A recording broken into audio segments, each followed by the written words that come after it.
નમસ્કાર વિદ્યાર્થી મિત્રો, 12 સાયન્સ ભૌતિક વિજ્ઞાન ચેપ્ટર 7 પ્રવાહ કરંટ અલ્ટરનેટિંગ કરંટ એનો આજે બીજો સેશન છે.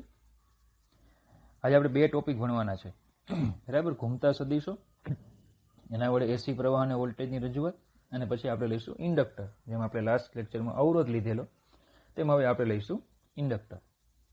ચાલો, તો પહેલાં તો સમજવાનું છે કે ઘૂમતો સદીશ એ શું છે અને એસી પ્રવાહ અને વોલ્ટેજની રજૂઆત કઈ રીતે થાય. તો ઘૂમતો સદિશ શું છે? તો જો એસી પરિપથમાં પ્રવાહ અને વોલ્ટેજ વચ્ચેના કડા સંબંધો દર્શાવવા માટે ફેઝરનો ઉપયોગ કરી તો એસી પ્રવાહોનું વિશ્લેષણ સરળ બને છે. શું કહે છે કે જો ફેઝરની મદદથી, ઘૂમતો સદિશ એટલે ફેઝરની મદદથી તમે પ્રવાહ અને વોલ્ટેજ જે છે એમની વચ્ચે જે કડાના સંબંધો છે, કડા એટલે શું? તો કે પેલું ઓમેગા ટી અથવા સાઇન કે કોસાઇનનો જે ખૂણો અંદર આવતો તે, બરાબર, એ કડા છે. તો એના માટે જો તમે ફેઝરનો ઉપયોગ કરો, એને રજૂ કરવા માટે તમે ફેઝરનો ઉપયોગ કરો તો એસી પરિપથોનું વિશ્લેષણ સરળ બને છે. તો ફેઝર એક સદિશ છે. જોજો, ફેઝર એ શું છે? એક સદિશ છે. તો પછી તમને એમ થાય કે સર આને સદિશ કેમ નામનું આપ્યું? તો સદિશ છે ને, એ સદિશને આપને ખબર છે બે લાક્ષણિકતા છે, એનું મૂલ્ય અને દિશા. આ બંને છે ને હંમેશા અચળ હોય, બરાબર. પણ ફેઝર જે છે, ફેઝર જે છે એનું મૂલ્ય અચળ હશે પણ દિશા અચળ નથી. આથી આને ઘૂમતો સદિશ કહેવામાં આવે. શું કહેવામાં આવે? ઘૂમતો સદિશ. કારણ કે એ શું કરે છે? ઉગમ બિંદુની આસપાસ ઓમેગા કોણીય ઝડપથી ભ્રમણ કરે છે. શું કરે છે? ઉગમ બિંદુની આસપાસ તે ઓમેગા જેટલી કોણીય ઝડપથી ભ્રમણ કરતો હોય છે, બરાબર. ચાલો, હવે આપણે એને આકૃતિ સ્વરૂપે દર્શાવવો હોય તો કઈ રીતે દર્શાવી શકીએ? તો જો મેં અત્યારે તમારી જાણકારી માટે તમને સવારે પડે એટલે વર્તુળ બનાવ્યું છે, બરાબર. તો એમાં ધારો કે મારે વોલ્ટેજનો ફેઝર દોરવો છે, તો હું વોલ્ટેજનો ફેઝર ધારો કે આ રીતે દોરું છું.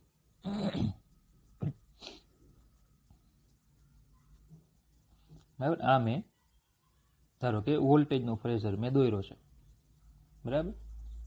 ચલો, બરાબર ધ્યાન આપજો, કારણ કે આગળ આપણે બે આકૃતિઓ દોરવાની છે, એમાં ફેઝરો દોરવાના છે. ધારો કે આ વોલ્ટેજનો ફેઝર છે, એની જે કડા છે એ ધારો કે ઓમેગા T1, કોઈ T1 સમયે, એમ ઓમેગા T1 કોઈ T1 સમયે, કારણ કે વોલ્ટેજનું સૂત્ર આપણું V બરાબર Vm સાઇન ઓમેગા ટી હતું. તો કોઈ T1 સમયની આપણે અત્યારે ચર્ચા કરીએ છીએ. તો V બરાબર Vm સાઇન ઓમેગા T1. ધારો કે હું પ્રવાહનો ફેઝર દોરું છું, તો પ્રવાહનો ફેઝર પણ ધારો કે એની કડા પણ T1 છે. પ્રવાહ જે છે, બરાબર, એનો ફેઝર આપણે ધારો કે દોરીએ તો એની પણ કડા જે છે એ ઓમેગા T1 છે. એટલે પ્રવાહનું આપણે આવું સૂત્ર ભણી ગયા હતા, I બરાબર Im સાઇન ઓમેગા T1, બરાબર. અવરોધવાળું જે આપણે થિયરી ભણી ગયા હતા એમાં પ્રવાહ અને વોલ્ટેજ એના બોલો આવા સૂત્રો આપણે લીધેલા, I બરાબર Im સાઇન ઓમેગા ટી, ટીની જગ્યાએ T1. ચલો, ખબર પડી આટલી. તો આ થઈ ગયો આપણો પ્રવાહનો ફેઝર. જે રેડ છે એ કોનો ફેઝર છે? આપણો પ્રવાહનો. તો એ ફેઝરોને ઉપર તીર મૂકીને દર્શાવવામાં આવે, વેક્ટર V અને વેક્ટર I, બરાબર. ચલો, આ છે ઉગમ બિંદુ. તો ચલો, આ ફેઝર જે છે એ આમ વિષમ ઘડી દિશામાં ઓમેગા જેટલી કોણીય ઝડપથી ભ્રમણ કરતો હોય. ઓમેગા જેટલી કોણીય ઝડપથી ભ્રમણ કરે તો આ વર્તુળમય ગતિને આપણે તરંગ ગતિમાં વિભાજન કરી શકીએ, એવું તમને ખ્યાલ છે.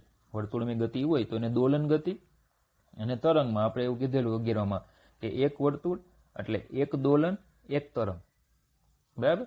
તો એ પ્રમાણે આપણે આ વર્તુળમય ગતિને આલેખના સ્વરૂપમાં અહીંયા રજૂ કરી શકીએ. ઓકે, તો ચલો આપણે અહીંયા V અને I ના આલેખો આપણે અહીંયા દોરીશું. V અને I ના આલેખો દોરીશું. પણ હવે સમજો કે આ V છે તો વેગનો આ ઘટક જે આવશે, માફ કરજો, વોલ્ટેજનો આ ઘટક આવશે એ કોસ આવશે. તો આ ઘટક કયું આવશે? સાઇન. વોલ્ટેજનો આ ઘટક કયું આવશે? સાઇન આવશે. તો આટલું જે મૂલ્ય આવશે, આ બરાબર, આટલું જે મૂલ્ય આવશે એ મૂલ્ય કેટલું હશે? Vm સાઇન ઓમેગા t1, કારણ કે એનું મહત્તમ મૂલ્ય Vm છે. તો સેમ એ જ રીતે પ્રવાહ જે છે, આ પ્રવાહનો આટલો વિભાગ કેટલો આવશે? Im સાઇન ઓમેગા t1, બરાબર. પેલું Vm સાઇન ઓમેગા t1 અને આવશે Im સાઇન ઓમેગા t1. ચલો, આટલું ક્લિયર થઈ ગયું. તો આ એક ફેઝર ડાયાગ્રામ થઈ ગયો. જેમ વોલ્ટેજનો ફેઝર અને પ્રવાહનો ફેઝર આમ ભ્રમણ કરશે તેમાં આ મૂલ્યો કેવા થાય? બદલાશે. બરાબર. ચાલો, હવે એના આલેખો દોરવા છે અહીંયા. તો બંનેમાં સાઇન વક્ર છે, એ તમને ખ્યાલ જ છે. બરાબર. બંને જે છે આલેખો, એમાં શું છે? સાઇન વક્રો છે. તો ચલો, પહેલાં તો આ જે છે એ મહત્તમ મૂલ્ય છે.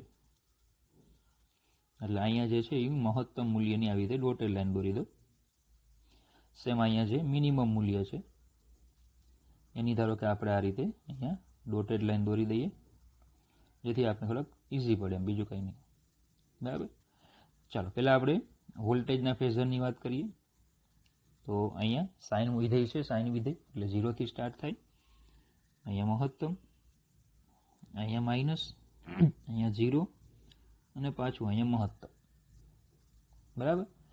ચાલો, તો આ લેખ આ રીતે આવશે કંઈક.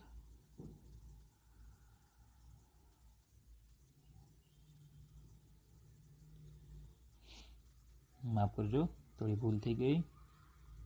બિંદુ મૂકવામાં આપણે એક જરા ભૂલ કરી. મહત્તમ અહીંયા છે, પછી અહીંયા 0 આવશે ને, પછી માઇનસ, પછી 0 અને પછી મહત્તમ. બરાબર. તો આ રીતે આવશે મહત્તમ, ત્યાંથી 0, નેગેટિવ સાઈડ મહત્તમ, 0 અને પાછું મહત્તમ. તો ચલો, આ શેનો ફેઝર, આ શેનો આલેખ થઈ ગયો? વોલ્ટેજનો. ચાલો, હવે પ્રવાહનો દોરીએ. તો પ્રવાહમાં પણ સેમ એવું જ છે, 0. બરાબર. ચલો, ધારો કે પ્રવાહનું મહત્તમ મૂલ્ય અહીંયા છે, જે વોલ્ટેજ કરતાં તમને કીધેલું થોડું કેવું હશે? ઓછું. એ આપણે લાસ્ટ સેશનમાં ભણી ગયા. બરાબર. ચાલો, તો એનો ફેઝર દોરીએ, સોરી માફ કરજો, એનો આલેખ દોરીએ. તો આ રીતે આવશે. બરાબર. તો આ થઈ ગયો પ્રવાહ. બરાબર. તો આજે આપણે વોલ્ટેજ અને પ્રવાહના મૂલ્યો લીધા t1 સમયે. તો એને અનુરૂપ મારે અહીંયા જોતા હોય તો આ વોલ્ટેજનું મૂલ્ય મળે, આ પ્રવાહનું મૂલ્ય મળે, અને આ જે સમય છે એ છે ઓમેગા t1. બરાબર. તો આ રીતે આપણે ફેઝર દોરવાના છે. બરાબર. ચલો, અહીંયા આવશે પાઈ, અહીંયા આવશે 2π, અહીંયા π/2, અહીંયા 3π/2. બરાબર. ચલો, આ થઈ ગયો આલેખ ઓમેગા ટી. તો વી અને આઈ વિરુદ્ધ ઓમેગા ટી. તો આ રીતે ફેઝર દોરવાના છે. આ પહેલો ફેઝર થઈ ગયો અવરોધનો. પછી આપણે વોલ્ટેજનો, અવરોધનો ફેઝર થઈ ગયો. તો આ અવરોધ માટે થઈ ગયો. બરાબર. કેમ અવરોધ માટે? તો હમણાં આપણે ચર્ચા કરીએ આગળ. તો એની પછી આપણે ઇન્ડક્ટરના, કેપેસિટરના, પછી ત્રણેયના ભેગા ફેઝરો દોરવાના છે. ફેઝર એટલે આ રીતે દોરવાના. હવે તમારે વર્તુળ દોરવાનું હોતું નથી. જો પરીક્ષામાં તમારે વર્તુળ ન દોરવાનું હોય, આપણી બુકમાં પણ વર્તુળ નથી દોર્યું, પણ વર્તુળ તમે દોરો ને તો તમને સરળતાથી ખ્યાલ આવે. એટલે તમારે શું કરવાનું હોય? વર્તુળ પેન્સિલથી દોરી દેવાનું હોય, પછી બોલપેનનો ઉપયોગ કરીને આ રીતે તમે આખું ચિત્ર દોરી દો. બરાબર. બોલપેન ને પેન્સિલનો જ, પછી અલગ અલગ કલરની બોલપેનનો ઉપયોગ કરી શકવાના નથી. બોલપેન ને પેન્સિલનો જ ઉપયોગ કરવાનો. પછી વર્તુળ જે છે એને ભૂસી નાખવાનું. પણ વર્તુળથી બહુ સારી રીતે ફેઝર સમજાવી શકાય છે. જો હજી ખબર ન પડી હોય તો આગળ આપણે ઇન્ડક્ટરનો દોરશું, ત્યારે તમને ખ્યાલ આવશે. ચલો, આ ફેઝરનું કામ પૂરું થયું. ચલો, બે વાક્યો છે. જો કે વેક્ટર વી અને વેક્ટર આઈ ફેઝરના ઉધ્વ ઘટકો સાઇન વક્ર અનુસાર બદલાતી રાશિઓ વી અને આઈને રજૂ કરે છે. જે આ કીધા આપણે તે, આ ઉધ્વ ઘટકો જે આપણે કીધા આ તે. બરાબર.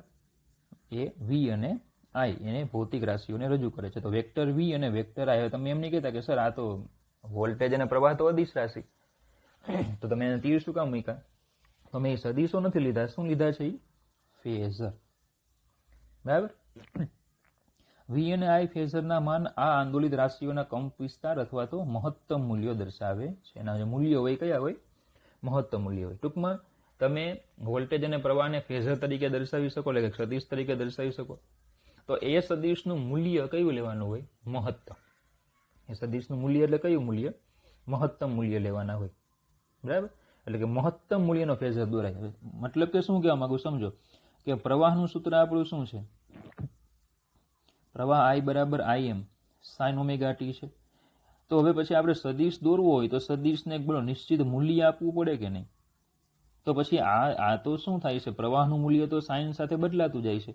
તો ફેઝર મારે દોરવાનો. મેં અહીંયા ચોક્કસ જો ફેઝર આવડો દોર્યો, આવડો ફેઝર મેં લીધો, તો એ કયા મૂલ્યનો લીધો? તો કે મહત્તમ મૂલ્યનો. તો ફેઝર હંમેશા મહત્તમ મૂલ્યના દોરાય. ફેઝર હંમેશા કેવા મૂલ્યના દોરાય? મહત્તમ મૂલ્યના. તો જો આ Vm છે વોલ્ટેજનું મહત્તમ મૂલ્ય, આ વોલ્ટેજનું મિનિમમ મૂલ્ય, ત્યાં સુધી જો આલેખ છે કે નહીં, શેમાં પ્રવાહનું મહત્તમ મૂલ્ય છે, આ પ્રવાહનું મિનિમમ મૂલ્ય છે, એટલે ત્યાં સુધી આપણને આલેખ મળે છે. ઓકે, ચાલો હવે વાત કરીએ માત્ર અવરોધ ધરાવતો પરિપથ હતો તે. તો માત્ર અવરોધ ધરાવતા પરિપથ માટે ઘૂમતા સદિશો વડે એસી પ્રવાહ અને વોલ્ટેજની રજૂઆત કરો. તો જો આગળ જે પેલો આલેખ દોર્યો હતો ને એવો સેમ આલેખ અહીંયા છે. બરાબર? કેમ એવું? તો કે અવરોધ માટે વોલ્ટેજ અને પ્રવાહ બંનેની કોણીય આવૃત્તિઓ સેમ જ છે. એટલે ખબર પડે આ સમાન છે કે નહીં? સમાન છે એટલે આપણે આગળ આલેખ એવો જ દોર્યો હતો. વોલ્ટેજ અને પ્રવાહ બંને એક જ સરખા સમયે 0 અને એક જ સરખા સમયે મહત્તમ અને એક જ સરખા સમયે ન્યૂનતમ થાય. બરાબર? એટલે આપણે આગળ આલેખ દોર્યો એ કોનો હતો? અવરોધનો જ હતો. તો આકૃતિમાં બતાવ્યા પ્રમાણે એક અવરોધકને એસી સ્ત્રોત સાથે જોડી દીધો છે અહીંયા. એ તો તમારે દોરવાનું પહેલા, માત્ર અવરોધ આપ્યો એટલે આકૃતિ પહેલા દોરી દેવાની. આકૃતિ એ દર્શાવેલ પરિપથને, એટલે આકૃતિ એ જે છે એ દર્શાવેલ પરિપથને અનુરૂપ T1 સમયે વોલ્ટેજ અને પ્રવાહના ફેઝર અને તેમની વચ્ચેનો સંબંધ દર્શાવે છે.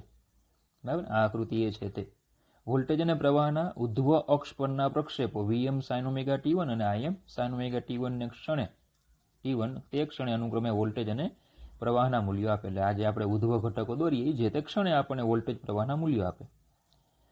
જેમ તેઓ ઓમેગા સાથે ભ્રમણ કરે તેમ આકૃતિ બી મુજબના વક્રો રચાતા જાય. એટલે કે આ જેમ ભ્રમણ કરશે તેમાં આ પ્રમાણે આપણને વક્રો મળશે. અવરોધકના કિસ્સામાં V અને I ના બંને ફેઝર એક જ દિશામાં છે તેમ આકૃતિ એ પરથી જોઈ શકાય છે. આનો અર્થ એ થાય કે વોલ્ટેજ અને પ્રવાહ વચ્ચે કડા તફાવત શૂન્ય છે. બંનેની કળા કેવી? કળા સમાન. કળા કેવી? સમાન. તો કળા તફાવત કેવો? 0. કળા સમાન છે તો કળા તફાવત કેવો થાય? 0. બોલજો, આ અવરોધનું આખું પૂરું થયું. ક્લિયર આટલું? ચલો હવે નેક્સ્ટ લઈએ આપણે ઇન્ડક્ટર. જોજો ઇન્ડક્ટર. ઇન્ડક્ટર કોને કહેવાય? તો ચેપ્ટર નંબર 6 માં ભણી ગયા. પરિપથનો જે ઘટક આત્મપ્રેરકત્વની ઘટના આપે, પરિપથના જે ઘટકને આત્મપ્રેરકત્વની ઘટના આપે એને કહેવામાં આવે ઇન્ડક્ટર. અથવા પરિપથનો જે ઘટક આત્મપ્રેરકત્વ ધરાવે એને કહેવામાં આવે ઇન્ડક્ટર. આત્મપ્રેરકત્વ એટલે એ પ્રવાહનો નહીં પણ પ્રવાહના ફેરફારનો વિરોધ કરે. બરાબર? એને કહેવામાં આવે ઇન્ડક્ટર. તો ઇન્ડક્ટરને એસી વોલ્ટેજ આપો. તો ચલો પહેલા તો પરિપથ, આ ઇન્ડક્ટરનો સંકેત, આ EMF. તો આકૃતિમાં ઇન્ડક્ટર સાથે એસી સ્ત્રોત જોડેલો છે. સામાન્ય રીતે ઇન્ડક્ટરમાં વીંટાળેલ વાહક ગુચડાને ગણના પાત્ર અવરોધ હોય છે. તમને કીધેલું આ ગુચડું છે કે નહીં? ગુચડું છે એટલે એને કંઈક અવરોધ તો હોવાનો જ. પણ અહીં પરિપથ શુદ્ધ ઇન્ડક્ટિવ ડીસી પરિપથ છે. કેવું ઇન્ડક્ટર છે અહીંયા? શુદ્ધ ઇન્ડક્ટર. એટલે શુદ્ધ ઇન્ડક્ટર મતલબ તમને આગળ કીધેલું શુદ્ધ અવરોધ. શુદ્ધ અવરોધનો અર્થ શું થાય? શુદ્ધ અવરોધ એનો અર્થ શું થાય? તો કે આ અવરોધ એ પ્રવાહનો વિરોધ કરે, I નો વિરોધ કરે, પણ I ના ફેરફારનો નહીં. એટલે સરળતાથી ફેરફાર થવા દે, બરાબર, પણ પ્રવાહનો વિરોધ કરે. તો પછી શુદ્ધ ઇન્ડક્ટર એટલે શું? તો કે તે પ્રવાહનો વિરોધ નહીં કરે પણ પ્રવાહના ફેરફારનો વિરોધ કરે. એટલે કે શુદ્ધ અવરોધ હોય તો એમાં આત્મપ્રેરણ ન હોય, L=0. શુદ્ધ ઇન્ડક્ટર હોય તો એમાં અવરોધ 0 હોય. બરાબર? ચલો આ પરિપથ થઈ ગયો. હવે લઈએ વોલ્ટેજ અને પ્રવાહના સમીકરણ. તો સ્ત્રોત વોલ્ટેજના બે છેડા વચ્ચેનો વોલ્ટેજ જે છે એ તો આપણે સેમ જ આખા ચેપ્ટરમાં જ રાખવાનું. V બરાબર Vm sin ઓમેગા ટી. તો કિર્ચોફના બંધવાળાના નિયમ પરથી બોલો જેટલો વોલ્ટેજ અહીંયા હશે એટલો વોલ્ટેજ અહીંયા હોય. તો L ના બે છેડા વચ્ચે વોલ્ટેજ એટલે EMF L di/dt એવું ભણી ગયા આપણે. બરાબર? તો ચલો અહીંયા આવશે V L di/dt. ચલો જ્યાં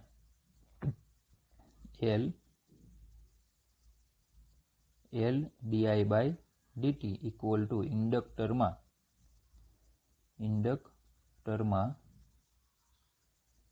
આત્મપ્રેરિત EMF અને L ઇક્વલ ટુ આત્મપ્રેરકત્વ બરાબર.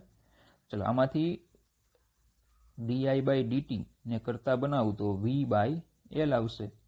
તો di equal to v/L dt, di equal to v/L dt બોલજો ખબર પડે.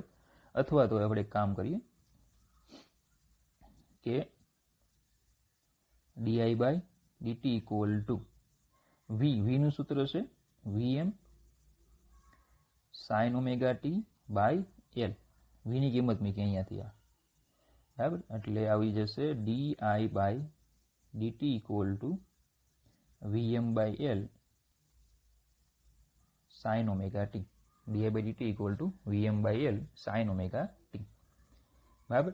એટલે સમીકરણ સૂચવે છે કે પ્રવાહ I સમય પરનું એક વિધેય છે જેનો ઢાળ di/dt. હવે સમજો પ્રવાહ એ સમયનું વિધેય છે, એટલે કે આપણે આલેખ દોરીએ તો પ્રવાહ વિરુદ્ધ સમયનો આલેખ દોરાય. તો પછી એનો ઢાળ આપણે લઈએ, કોઈ પણ આલેખનો ઢાળ એટલે dy/dx, તો dy/dt થાય. આનો ઢાળ dy/dt આવશે. એ કેવો આવશે? સાઇન વિધેય મુજબ બદલાતી રાશિ હોવાથી તેની કળા સ્ત્રોત વોલ્ટેજ જેટલી જ હોય છે અને તેનો કંપ વિસ્તાર Vm/L વડે આપી શકાય છે. બરાબર. શું છે? સાઇન વિધેય મુજબ બદલાતી રાશિ છે બરાબર. તેની કળા સ્ત્રોત વોલ્ટેજના જેટલી જ હોય. આ જે ઢાળ છે તે એની કળા કેટલી છે? Omega T. સ્ત્રોત વોલ્ટેજ છે એની કળા કેટલી છે? Omega T. એની કળા ઓમેગા ટી જેટલી જ હોય છે અને તેનો કંપ વિસ્તાર કેટલો હોય? Vm/L. તો આ di/dt એટલે શું છે? ઢાળ. પ્રવાહ વિરુદ્ધ સમયના આલેખનો ઢાળ છે. યાદ રાખવાનું, di/dt એ શું છે? પ્રવાહ વિરુદ્ધ સમયના આલેખનો ઢાળ છે, જેની કળા કેટલી હોય? સ્ત્રોત વોલ્ટેજના જેટલી જ હોય, એટલે ઓમેગા ટી હોય. અને આ શું હશે? એનું મહત્તમ મૂલ્ય અથવા તો કંપ વિસ્તાર. કોનો? તો કે આ જે ઢાળ જે છે એનો કંપ વિસ્તાર, એટલે ઢાળનું મહત્તમ મૂલ્ય. એટલે ઢાળ પણ બદલાતો જાય કારણ કે પ્રવાહ બદલાતો જાય બરાબર. ઢાળ જે છે એ સ્પર્શકની દિશામાં હોય કે નહીં, એટલે ઢાળ પણ બદલાતો જાય. એ ઢાળનું મહત્તમ મૂલ્ય કેટલું આવશે? Vm/L જેટલું. બોલજો ખબર પડી આટલી બરાબર. હવે di/dt જે છે, di/dt એમાંથી જો હું di ને કરતા બનાવું તો આવું લખાશે di બરાબર Vm/L sin omega t dt.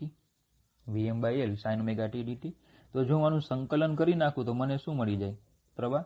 તો જો સમીકરણનું સમય સાપેક્ષે સંકલન કરીને પ્રવાહ મેળવી શકીએ. તો ઇન્ટિગ્રેશન di બરાબર Vm/L integration sin omega t dt. તો I બરાબર માઇનસ Vm/L, કારણ કે સાઇનનું સંકલન minus cos omega T by omega plus બોલો સંકલનમાં અચળાંક આવે કે નહીં? બાયોલોજી વાળા સંકલનમાં હંમેશા એક અચળ પદ આવે બરાબર, જે તમને મેં 11મા ધોરણમાં સમજાવ્યું પણ છે બરાબર. જો ખ્યાલ ન હોય તો આપણી યુટ્યુબ ચેનલમાં 11મા ધોરણનો ચેપ્ટર નંબર 3નો સંકલનનો ટોપિક છે એ જોઈ લેવાનો બરાબર. હંમેશા એક અચળ પદ આવે. ઓકે. અને આ ચેપ્ટરમાં આની ખૂબ જરૂરિયાત થાય આ અચળ પદની, કારણ કે અત્યાર સુધી જ્યારે પણ આપણે સંકલન લીધું હોય ને ત્યારે નિયત સંકલન લીધું હોય. નિયત સંકલન એટલે કે લિમિટ વાળું સંકલન. કેવું સંકલન? લિમિટ વાળું. લિમિટ વાળું હોય તો એમાં અચળ આવે નહીં, એમાં અચળ ન આવે, પણ અનિયત હોય એટલે કે લિમિટ વગરનું, એમાં હંમેશા શું આવશે? અચળાંક આવશે બરાબર. હવે સમજો આ અચળાંક જે છે એ અચળાંકના પરિમાણ કયા હશે? તો કે આપને ખ્યાલ છે એ સમાન ભૌતિક રાશિના સરવાળા બાદબાકી થાય. તો અચળાંકનું જે પરિમાણ હશે એ જ પરિમાણ આનું હશે ને એ જ પરિમાણ આનું હશે. ભલે ખબર પડે બરાબર. તો એનો મતલબ કે અચળાંકના પરિમાણ કોના પરિમાણ છે? પ્રવાહના. અને પ્રવાહ તો સમય સાથે બદલાય છે, સમયનું વિધેય છે. અચળાંક પોતે એક પ્રવાહ છે અને પ્રવાહ તો હંમેશા સમયનું વિધેય છે. પણ આ તો અચળાંક છે ને. અચળાંક તો કેવું હોય? અચળ હોય. અચળાંક જે છે તો કેવું હોય? અચળ હોય. એ કોઈ સમયનું વિધેય હોય નહીં. તો એનો અર્થ એવો થાય કે આ પ્રવાહ જો સમયનું વિધેય હોય તો આવો જે કોઈ અચળાંક છે એ કોઈ અચળાંક શક્ય જ ન હોય. એટલે જે અચળાંક છે ને એ શૂન્ય હોય. જો સંકલનના અચળાંકને પ્રવાહના પરિમાણ છે અને તે સમયથી સ્વતંત્ર છે. કેવું છે? આ સમયથી સ્વતંત્ર છે. સ્ત્રોતનું ઈએમએફ શૂન્યની આસપાસ સમમિતીય રીતે દોલન કરે છે. ઈએમએફ દોલન કરે છે, તેથી તેમાંથી મળતો પ્રવાહ શૂન્યની આસપાસ સમમિતીય રીતે દોલન કરે છે. પ્રવાહ પણ દોલન કરે છે અને તેથી અચળ પ્રવાહ કે પ્રવાહના સમયથી સ્વતંત્ર કોઈ ઘટક અસ્તિત્વ ધરાવતો જ ન હોય, કારણ કે આ બંનેનો સરવાળો એટલે શું થાય? પ્રવાહ. તો આ દોલન કરે છે, આ અચળ છે, આવો કોઈ અચળ ઘટક હોય જ નહીં. માટે સંકલન અચળાંક કેવો થાય? 0. જો સંકલન અચળાંક 0 હોય તો પછી આપણે આ સમીકરણને આ રીતે લખી શકીએ કે I બરાબર માઇનસ Vm/ωL cos ωt. અચળાંક થઈ ગયો 0. હવે સમજો કે cos ωt એટલે sin π/2 માઇનસ ωt લખાય. બરાબર. તો પછી જો હું sin ωt માઇનસ π/2 કરું તો માઇનસ કોમન આવે અને માઇનસ હું માઇનસ cos ωt માટે લખી શકું. તો પછી આ પદને આપણે આ રીતે લખી શકીએ. આ માઇનસ cos ωt છે અહીંયા, તો આમ લખી શકાય I બરાબર Vm/ωL sin ωt માઇનસ π/2. ખ્યાલ આવ્યો? ચલો, આ જે છે આખું આ એને હું કહી દઉં છું Im. તો I બરાબર Im sin ωt માઇનસ π/2.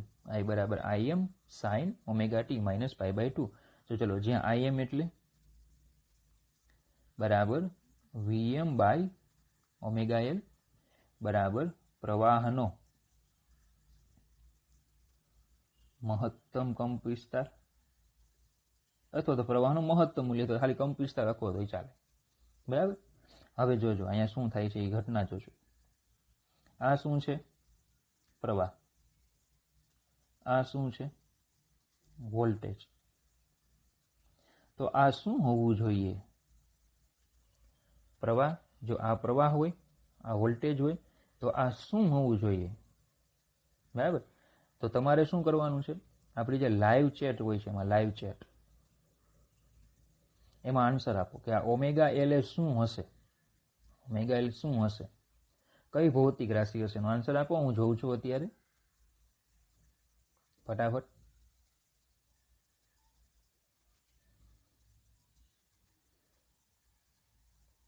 જોઈએ કોણ કોણ લાઈવ વિડીયો ખરેખર જોવે છે કે કમેન્ટ આપીને બંધ કરી દે છે. ખબર પડશે આજે. 5 સેકન્ડ છેલ્લી.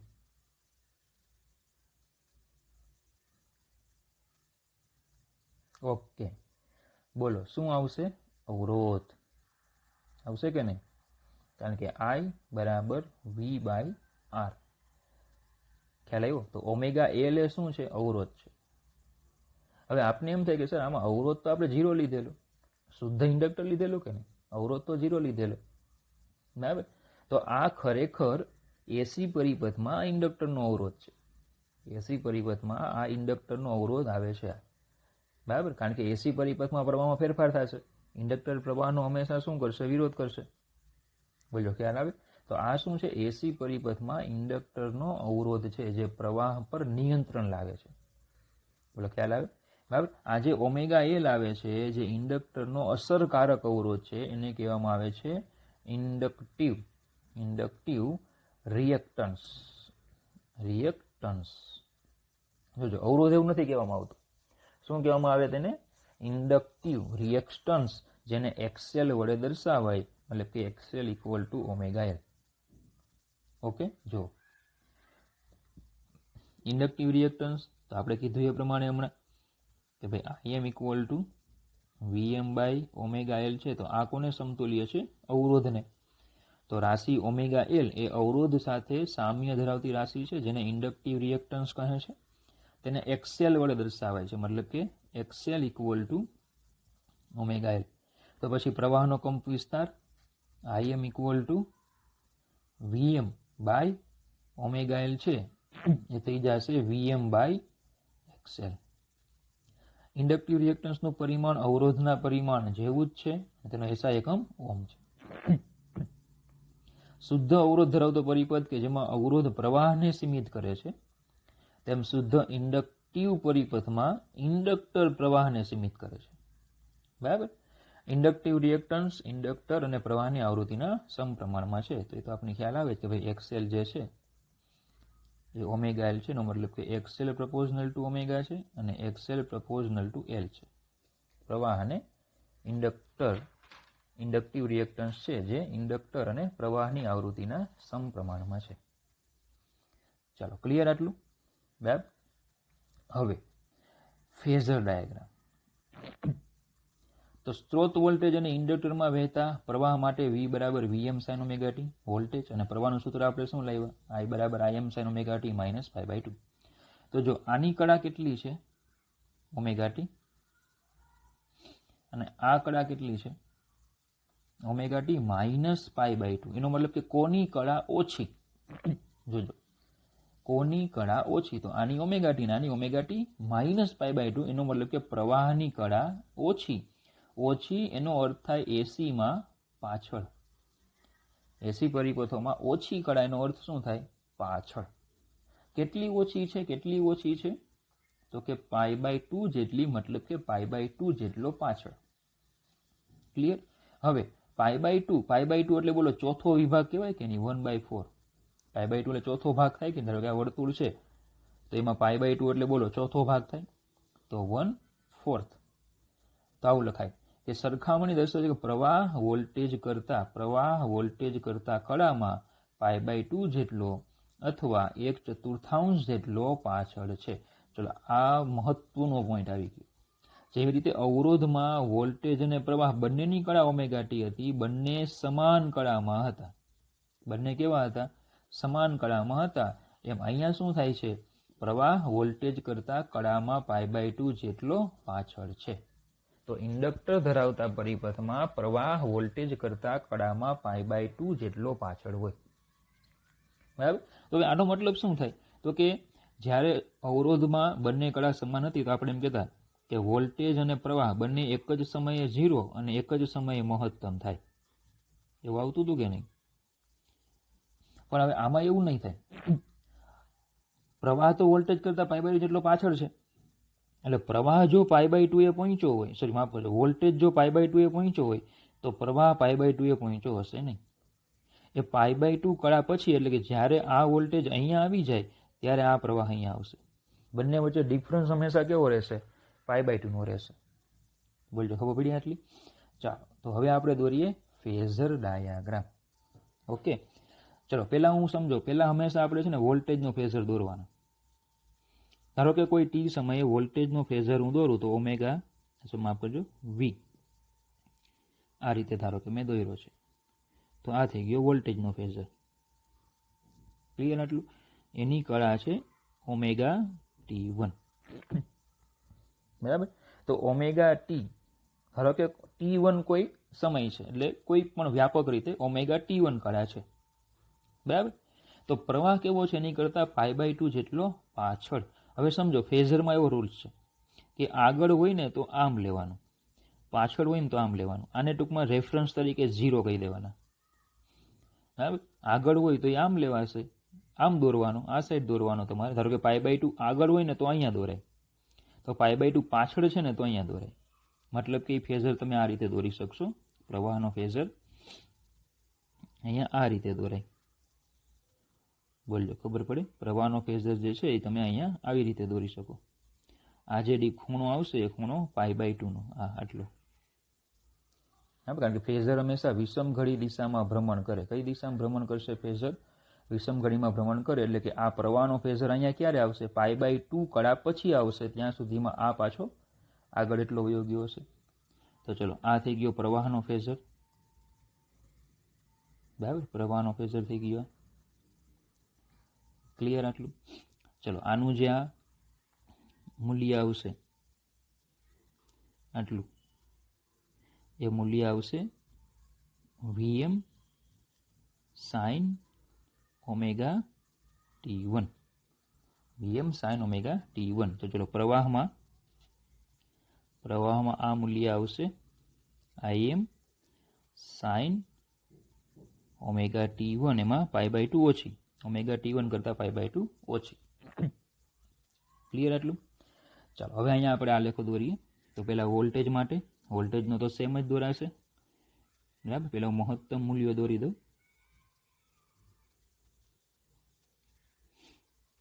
ચલો આ મહત્તમ મૂલ્ય છે વોલ્ટેજનું. તમારે પછી પરીક્ષામાં વર્તુળ નહીં દોરવાનું, બરાબર. સીધા એમાં સદીશો દોરી દેવાના. એટલે જો અહીંયા આલેખમાં જરાક આમ તેમ થશે તો હું પાછું અહીંયા ફેઝરમાં થોડું સેટિંગ કરીશ. તો જોજો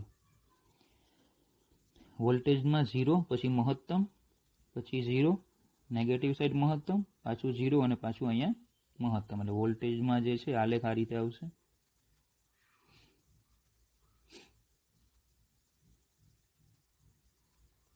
આ વોલ્ટેજ. હવે પ્રવાહમાં પણ શું હતું?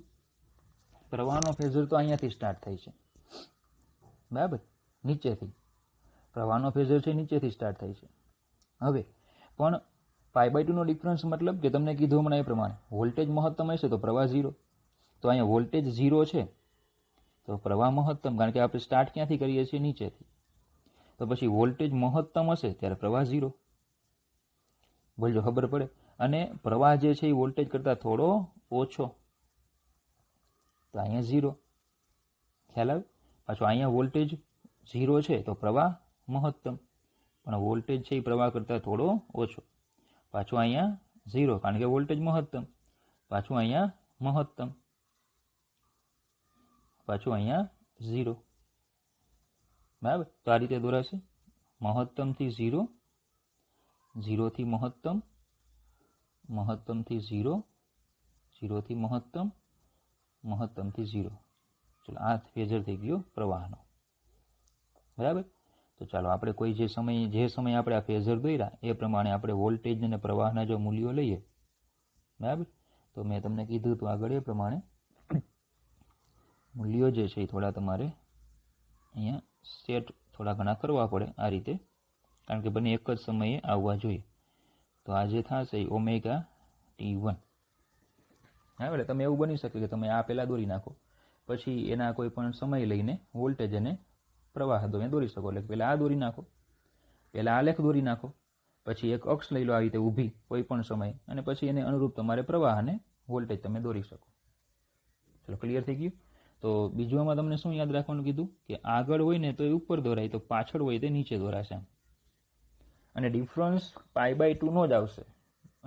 π/2 નો મતલબ કે π/2 ને પાઈની વચ્ચેનો જ આવશે. એટલે π/2 કે પાઈ આગળ હોય તો ઉપરની સાઈડ દોરવાનું. એટલે કે આ 0 થી π કહેવાય અને આ 0 થી -π કહેવાય, બરાબર. તો અહીંયા કેમ π/2 થાય? તો અહીંયા થાય -π/2. તો અહીંયા આપણે શું હતું? -π/2 અહીંયા છે કે નહીં? તો નીચે દોરવાનું પાછળ. એટલે બોલજો, ખબર પડી આટલી? ક્લિયર? આવડે ફેઝર દોરતા? હજી તમને નથી આવડતું, હજી એક ચાન્સ તમારી પાસે છે. કેપેસિટર ભણશું ત્યારે પાછા ફેઝર દોરશું. ચાલો તો જોજો. તો આવી ગયા ફેઝર આ રીતે બંને, પ્રવાહ અને વોલ્ટેજના. તો આ કિસ્સામાં કોઈ પણ ક્ષણે t1 માટે વોલ્ટેજ અને પ્રવાહના ફેઝર આકૃતિમાં આપ્યા છે. અહીં પ્રવાહ phasor I voltage phasor V કરતાં π/2 જેટલો પાછળ છે. જ્યારે તેમને કોણીય આવૃત્તિ ઓમેગા સાથે વિષમભરી દિશામાં ભ્રમણ કરવામાં આવે ત્યારે V બરાબર Vm sin ωt અને I બરાબર Im sin ωt -π/2 દ્વારા રજૂ થતા અનુક્રમે વોલ્ટેજ અને પ્રવાહ મળે, જે આકૃતિ બીમાં આપણને બતાવ્યા છે, બરાબર. માત્ર ઇન્ડક્ટરવાળા પરિપથમાં પ્રવાહ વોલ્ટેજ કરતાં 1/4 એટલે કે આવર્તકાળ 1/4 આવર્તકાળ પછી તેનું મહત્તમ મૂલ્ય મળે. એટલે કે π/2 પછી, એમ 1/4 એટલે π/2 પછી. ઓકે. તો T/4 એટલે π/2/ω, તો ખ્યાલ આવે ને? T/4 એટલે બરાબર આવું લખી શકાય. T એટલે 2π/ω/4 એટલે આ થઈ જશે π/2ω. તો આને લખી શકાય π/2/ω, એવું ત્યાં લખેલું છે, બરાબર. ચાલો, ક્લિયર આટલું? એની પછી પાવર, તત્કાલીન પાવર અને સરેરાશ પાવર. તત્કાલીન પાવરનું સૂત્ર PL = IV = Im sin ωt -π/2 અને આમાં આવશે Vm sin ωt = Im VM sign omega T, ને આ આવતું માઇનસ કોસ ઓમેગા ટી. તો માઇનસ આગળ લઈ લો, 2 વડે ગુણી દઉં, 2 વડે ભાગી દઉં. જોજો આઈએમ વીએમ બાય 2 અને 2 વડે ગુણી દો તો 2 sine omega t cos omega t. ત્રિકોણમિતિ 11મા ધોરણમાં પેમ્પલેટ આપેલું, એમાં ત્રીજા નંબરનું સૂત્ર છે આઈ થિંક આ, ને એમાં આપો બીજા નંબરનું સૂત્ર હશે 2 sine omega t cos omega T, એટલે સાઇન 2 ઓમેગા ટી. નંબર ભૂલાઈ ગયો, જો નંબર ભૂલાઈ ગયો, બરાબર. પણ તમને પેમ્પલેટ આપ્યું છે એ 100% છે, તમારે તૈયારી કરવાનું કીધેલું. હજી એક વખત પાછું જોઈ લેજો. આ તત્કાલીન પાવર થઈ ગયો. ચાલો હવે લઈએ સરેરાશ પાવર. તો એક ચક્ર પૂર્ણ થાય એના માટેનો સરેરાશ પાવર એટલે માઇનસ સરેરાશ minus IM VM by 2 sine 2 omega T. ચલો PL equal to minus IM VM by 2 તો અચળ છે, એ તો બહાર આવી જશે. સરેરાશ સાઇન 2 ઓમેગા ટી, પણ સરેરાશ સાઇનનું સરેરાશ કેવું થાય 0, એટલે PL ઇક્વલ ટુ 0. બરાબર. તો આમ એક ચક્ર પૂર્ણ થાય, બરાબર, તો ઇન્ડક્ટરને પૂરો પડાતો સરેરાશ પાવર 0 છે. ઇન્ડક્ટરને પૂરો પડાતો સરેરાશ પાવર 0 છે. એક ચક્ર આપણે પૂર્ણ કરીએ, એક ચક્ર, તો ઇન્ડક્ટરને પૂરો પડાતો સરેરાશ પાવર કેવો છે 0. હવે આનો અર્થ શું થાય આપણે ચર્ચા એની કરીએ, બરાબર. આનો અર્થ શું થાય, ઇન્ડક્ટરને પૂરો પડાતો સરેરાશ પાવર 0, એનો અર્થ શું થાય સમજો. એના માટે પહેલા તો આપણે જે અહીંયા આલેખ દોર્યો, આ જે આલેખ દોર્યો એ આલેખમાં હું અહીંયાથી હું વિચારું, આની પછીથી, બરાબર. તો વોલ્ટેજ મહત્તમ છે અહીંયા, જો વોલ્ટેજ મહત્તમથી સ્ટાર્ટ થાય અને પ્રવાહ છે એ 0 થી સ્ટાર્ટ થાય. વોલ્ટેજ મહત્તમથી ને પ્રવાહ 0 થી. બોલો આ રીતે આલેખ આવ્યા અહીંયા. આ બોલો એક ચક્ર જ છે ને, આ એક ચક્ર જ છે. તો જો એ જ વસ્તુ મેં અહીંયા દોરી છે. આ વોલ્ટેજ જો મહત્તમથી અને આ પ્રવાહ જે 0 થી. જો એક કામ કરીએ આપણે અલગ કરીએ, વોલ્ટેજને બ્લુ લાઇનથી દોર્યો છે, આને પ્રવાહ દોરી દઉં.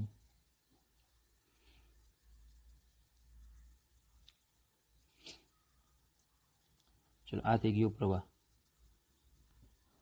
ક્લિયર. હવે ફ્લક્સ બરાબર એ બી કોસ થીટા આવે. હવે ઇન્ડક્ટર એટલે જાણે કે એક સોલેનોઇડ, એમાંથી પ્રવાહ પસાર કરીએ એટલે કે એક છેડો S થાય ને એક છેડો N થાય ને ચુંબકીય ક્ષેત્ર પ્રેરિત થાય. તો પછી બી અને એ વચ્ચેનો ખૂણો આપણે 0 લઈએ, જે દિશામાં ચુંબકીય ક્ષેત્ર એ જ દિશામાં એ, તો ફાઈ બરાબર બી એ થાય. હવે સમજો કે સોલેનોઇડ માટે બી એટલે μ0 ni, મતલબ કે જેમ પરિપથમાં પ્રવાહ વધશે તેમ શું થશે, ચુંબકીય ક્ષેત્ર વધે એટલે ફ્લક્સ પણ વધે, અને પ્રવાહ ઘટે તો ચુંબકીય ક્ષેત્ર ઘટે અને ફ્લક્સ પણ ઘટે.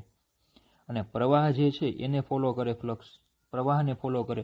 પ્રવાહનું સમીકરણ આપણું હતું એને જ ફોલો કરશે. એટલે પ્રવાહનો જેવો આલેખ આવે એવો જ આલેખ ફ્લક્સનો આવે. તો જો મેં અહીંયા ફ્લક્સનો આલેખ પણ દોર્યો છે, બરાબર. તો આ જે છે એ ફ્લક્સનો આલેખ છે.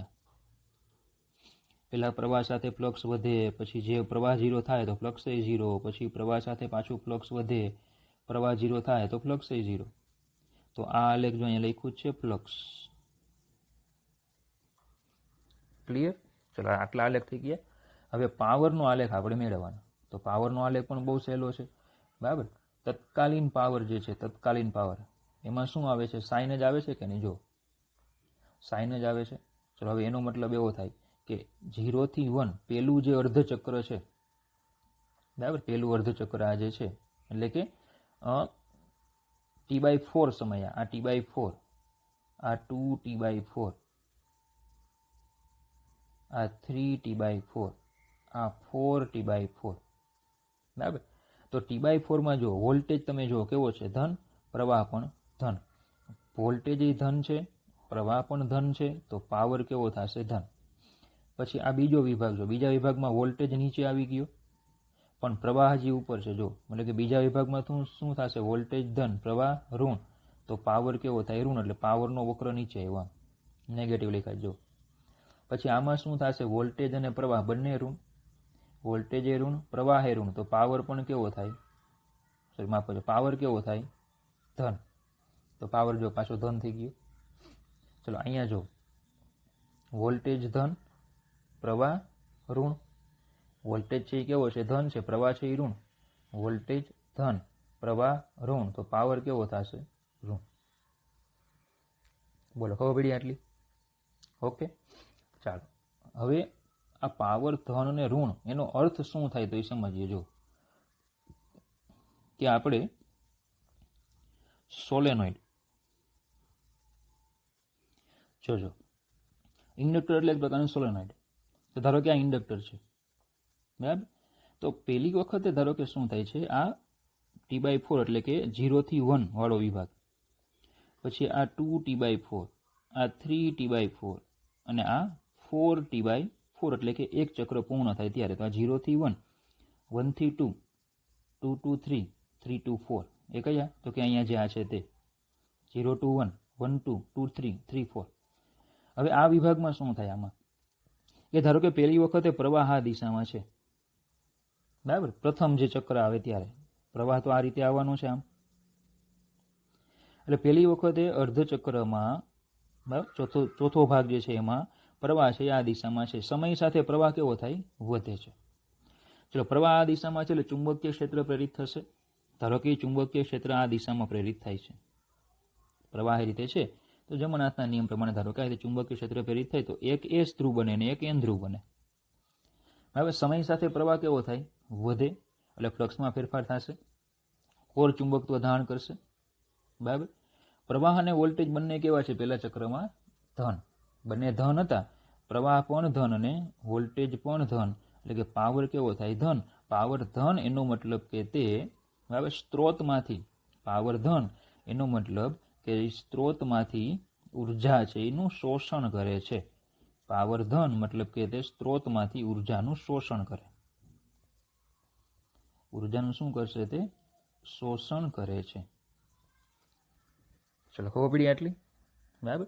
હવે પ્રવાહ બીજામાં કેવો થાય, ઘટે, દિશા આની આ જ, તો ચુંબકીય ક્ષેત્ર પણ આ જ S ને આ જ N, પ્રવાહ કેવો થાય, બીજામાં ઘટે, પ્રવાહ ઘટે છે, પ્રવાહ ઘટે છે એટલે શું થશે, ચુંબકીય ક્ષેત્ર પણ ઘટશે, બરાબર. એટલે કે આ જે ઇન્ડક્ટર છે એ ચુંબકત્વ ગુમાવશે, ઇન્ડક્ટર છે એ શું કરશે, ચુંબકત્વ ગુમાવશે. કોની જેમ, તો કે ચેપ્ટર નંબર 5માં આપણે હિસ્ટેરિસિસ સાયકલ ભણી ગયા, હિસ્ટેરિસિસ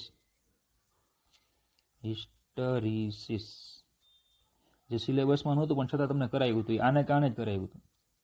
પ્રવાહ ઘટે એટલે ચુંબકત્વ, પહેલા ચુંબકત્વ પ્રાપ્ત કરે, હવે શું થશે, ડીમેગ્નેટાઇઝ થશે, બરાબર. કોર જે છે આ અંદરનો ભાગ છે ચુંબકત્વ ગુમાવતો જાય, બરાબર. અને પ્રવાહ જ્યારે 0 થઈ જશે ત્યારે ચુંબકત્વ પણ આમાં કેવું થઈ જશે, એટલે ફ્લક્સ કેવું થઈ જશે, 0, ફ્લક્સ કેવું થાય, 0. તો આમાં શું હતું, વોલ્ટેજ કેવો હતો, ઋણ, પ્રવાહ કેવો હતો, ધન. જો ચેક કરો અહીંયા જો, બીજામાં વોલ્ટેજ કેવો હતો, ધન, પ્રવાહ કેવો હતો, ઋણ, તો પાવર એ કેવો આવશે, ઋણ, પાવર ઋણ. પાવર ઋણ એનો અર્થ એવો થાય કે તે જે સ્ત્રોતમાંથી ઉર્જાનું શોષણ કર્યું હતું ને, એ સ્ત્રોતને ઉર્જા પાછી મળે છે. શું થાય છે, સ્ત્રોતને ઉર્જા પાછી મળે, બરાબર. હવે પછીનો જે પોર્શન આવશે એમાં શું થાય છે, પ્રવાહ દિશા ઉલટાવે, એટલે જે આઈમાં પ્રવાહ દાખલ થતો હતો એની જગ્યાએ હવે બીમાં પ્રવાહ દાખલ થશે, તો ચુંબકીય ક્ષેત્રની દિશા પણ શું થશે, ઉલટાઈ જશે. ચુંબકીય ક્ષેત્રની દિશા પણ કેવી થાય, ઉલટાઈ જાય. બોલો ખબર પડે, બરાબર.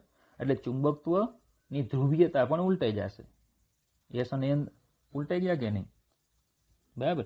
હવે એમાં શું હતું, તો કે વોલ્ટેજ ઋણ, પ્રવાહ ઋણ, આમાં વોલ્ટેજ છે એ ઋણ હતો, પ્રવાહ પર ઋણ છે, તો પાવર કેવો થાય, ધન. તો ધન પાવર એટલે કે ઉર્જાનું શોષણ કરે છે, એટલે ફરી પાછો તે શું કરે, ઇન્ડક્ટર પ્રાપ્તિ સ્થળમાંથી ઉર્જાનું શોષણ કરે, બરાબર. ચલો છેલ્લામાં શું થાય, પ્રવાહ જે છે એ પાછો ઘટે, દિશા એની આ જ રહી, પણ પ્રવાહ છે કેવો થશે, પાછો ઘટે, તો ચુંબકીય ક્ષેત્રની દિશા આ જ છે. ફરીફા તો ફ્લક્સમાં ફેરફાર થાય, બરાબર. પ્રવાહ જેમ ઘટતો જાય તેમ શું થતું જશે, ચુંબકત્વ પણ ફરી પાછું ગુમાવશે. તો ચલો ચોથામાં શું હતું, વોલ્ટેજ ધન હતો અને પ્રવાહ ઋણ, એટલે પાવર કેવો થયો, ઋણ. તો શું થાય, તો કે સ્ત્રોતને ઉર્જા પાછી મળે છે. શું થાય છે, સ્ત્રોતને ઉર્જા પાછી મળે છે. વોલ્ટેજ કેવો ધન, પ્રવાહ ઋણ, તો પાવર ઋણ. પાવર ઋણ એનો મતલબ કે સ્ત્રોતને ઉર્જા પાછી મળે. ક્લિયર આટલું, બરાબર. તો જો અહીંયા તમને વાક્યો કેટલાક આપ્યા છે, જોજો ફટાફટ વાક્યો જોઈ લઈએ. 0-1 દરમિયાન એ પાસેથી કૂતરામાં દાખલ થતો પ્રવાહ I શૂન્યથી મહત્તમ સુધી વધે. અહીંયાથી જે પ્રવાહ દાખલ થાય છે એ કેવો થાય, શૂન્યથી મહત્તમ સુધી વધે. ફ્લક્સ રેખાઓ પ્રસ્થાપિત થાય એટલે કે કોર ચુંબકત્વ ધારણ કરે. દર્શાવેલ ધ્રુવત્વ મુજબ વોલ્ટેજ અને પ્રવાહ બંને ધન છે. આ જે ધ્રુવત્વ છે એ પ્રમાણે વોલ્ટેજ અને પ્રવાહ ધન છે, તેથી તેઓ ગુણાકાર P ધન મળે. તેમનો ગુણાકાર P એટલે કે પાવર ધન મળે. સ્ત્રોતમાંથી ઉર્જાનું શોષણ થાય. તમારે યાદ શું રાખવાનું, પાવર ધન એનો મતલબ કે સ્ત્રોતમાંથી ઉર્જાનું શોષણ થાય. હવે 1-2 દરમિયાન ગૂંચળામાં વહેતો પ્રવાહ હજુ ધન છે, પરંતુ તે ઘટતો જાય. બીજું અર્ધચક્ર, આ અર્ધચક્ર યાદ રાખ, આ રીતે યાદ રાખવાનું ચક્ર. પહેલા વધતો તો હવે ઘટતો જાય, બરાબર. કોર ચુંબકત્વ ગુમાવે, અર્ધચક્ર પૂર્ણ થાય ત્યારે કુલ ફ્લક્સ શૂન્ય થાય. અહીંયા પહોંચે એટલે કુલ ફ્લક્સ 0 થઈ જાય. વોલ્ટેજ ઋણ છે અને પ્રવાહ ધન છે, તેથી તેનો ગુણાકાર P ઋણ થાય. ચલો ઋણ પ્રવાહ શું દર્શાવે, સ્ત્રોતને ઉર્જા પાછી મળવા લાગે છે. સ્ત્રોતને શું થાય, ઉર્જા પાછી મળે. 2-3 દરમિયાન પ્રવાહ I ઋણ બને છે, એટલે કે B પાસેથી દાખલ થાય છે ને A પાસેથી બહાર આવે છે. હવે ઊંધું થઈ જાય, B જે છે ત્યાં દાખલ થાય ને A જે છે ત્યાંથી બહાર આવે છે. પ્રવાહની દિશા ઉલટાઈ જવાને કારણે ચુંબકની ધ્રુવીયતા બદલાઈ જાય. સીધી વાત છે, S અને N બદલાઈ જાય છે. NS તો SN થઈ જાય છે. પ્રવાહ અને વોલ્ટેજ બંને ઋણ છે, માટે તેમનો પાવર P ધન બને છે. ધન પાવર આવ્યો, શું આવે, ઉર્જાનું શોષણ કરે. 3-4 દરમિયાન પ્રવાહ I પાછો ઘટતો જાય છે અને 4 પાસે તેનું મૂલ્ય શૂન્ય થાય છે. કોર ચુંબકત્વ ગુમાવે છે, ફ્લક્સ શૂન્ય બને છે, વોલ્ટેજ ધન છે, પ્રવાહ ઋણ છે, તેથી પાવર ઋણ થાય. ઋણ પાવર શું દર્શાવે, શોષાયેલ ઉર્જા સ્ત્રોતને પાછી મળે. એટલે 2-3 મુજબ, 2-3માં જે ઉર્જાનું શોષણ થયેલું હતું, 1-4 ચક્ર દરમિયાન શોષાયેલી ઉર્જા સ્ત્રોતને પાછી મળે. તો ઇન્ડક્ટરમાં પાવર 0 એનો અર્થ સ્પષ્ટ કરો એટલે તમારે આટલું લખવાનું. આકૃતિ આ 4 અને આગળની જે આકૃતિ હતી એક આકૃતિ દોરવાની. ઇન્ડક્ટરમાં પાવર 0 એનો અર્થ સ્પષ્ટ કરો એટલે આટલું દોરવાનું. બોલજો, ખબર પડી? તો જેવું આપણે અત્યારે ઇન્ડક્ટરમાં ભણીએ છીએ એવું સેમ આપણે પછી નેક્સ્ટ સેશનમાં કેપેસિટરમાં ભણવાના છીએ, બરાબર. એટલે આ ટોપિક તમને આવડે તો કેપેસિટરનો ટોપિક પણ આવડે, અને પછી કેપેસિટર આપણે નેક્સ્ટ સેશનમાં પૂરું થાય એટલે પછી આપણે લઈશું L, C અને R, 3 એક સાથે, બરાબર. તો અવરોધ આવડે, ઇન્ડક્ટર આવડે, તો કેપેસિટર આવડે, અને કેપેસિટર, અવરોધ અને ઇન્ડક્ટર બંને ત્રણેય આવડી જાય તો આગળ તમને LCR પરિપથ વિશે ખ્યાલ આવશે. અને પરીક્ષામાં દાખલા એમાં ફિક્સ નથી હોતું કે કયા દાખલાઓમાં શું હશે. મતલબ કે આવી રીતે કે આપણે એકલો R, એકલો L અને એકલો C ભણી ગયા, પછી આપણે ત્રણેય ભણશું એક સાથે LCR. પણ પરીક્ષામાં તમને R એટલે L પણ આવી શકે, L અને C પણ આવી શકે, અને R અને C પણ આવે. પણ આ આપણે ભણવાનું નથી, જે જૂના સિલેબસમાં હતા પણ ભણવાનું નથી, પણ દાખલા આના આપ્યા છે, આવા પરિપથના દાખલા આપ્યા છે. તો પછી આમનો વ્યાપક પરિપથ LCR આ છે. જો આના વિશે સમજ પડે ને, એના સૂત્રો ખ્યાલ આવે ને, તો પછી તમને આ બધા આવડી જશે, અને તો પછી આ થઈ જશે, આ પણ બધા થઈ જાય. પણ આ આવડવા માટે પહેલા તમારે L, C અને R આ ત્રણ તમને પહેલા આવડવા જોઈએ, તો પછી LCR આવશે, નકર LCR આવડશે નહીં. ઓકે, ચાલો તો આજના સેશનમાં આપણે આટલું જ રાખીશું. Thank you.